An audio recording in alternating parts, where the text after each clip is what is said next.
Ջրի արտահոսքի հետքերով բազմաբնակարան շենքը 6-րդ հարկում ենք 7-ից ունենք հոսքեր, այս խոշոր ջրի հոսքերը, այսինքն գնալով այս խոնավությունը տարածվել է, սկզբից կետ է եղել 2 տարվա քրոնիկացումը, ջերմատեսիլով տենց ակտիվ հոսքեր չի ֆիքսում, ջերմության անկումներ, հասկանանք ինչից է։ 7-րդ հարկի ուսումնասիրությունները, այսինքն այս հատվածն են բերում խոնավաչափով, ջերմատեսիլով բանցույց չի տալի, տունը բնակելի չի, այսինքն ջերմատեսիլը առասարակ բանցույց չի տալի, կասկածները տաք ջրի համակարգի վրա է, հեսա հասկանանք։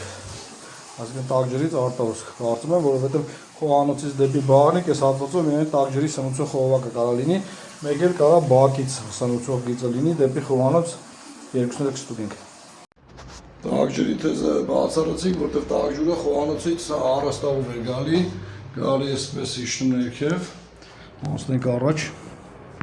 Խոնավաչափով ներկառուցվող զուգանի կողքերներ բերել, մի քանի հաճախակի սխմումներից սկսած արտահոսելը, արտահոսումը կերամիկայի տակ, տեղեցախցիկի հիմա տուալետի ներսի կողմից է դրանք, այսպես ընտրհոսումը, ամեն ջուրը բաց թողելուց չափաբաժին երևի մի 50 գրամ միգուցե եւ ավել արտահոսումը։ Դեժ որոնումներս այլ արդյունքներ չտվեց, այսինքն միակ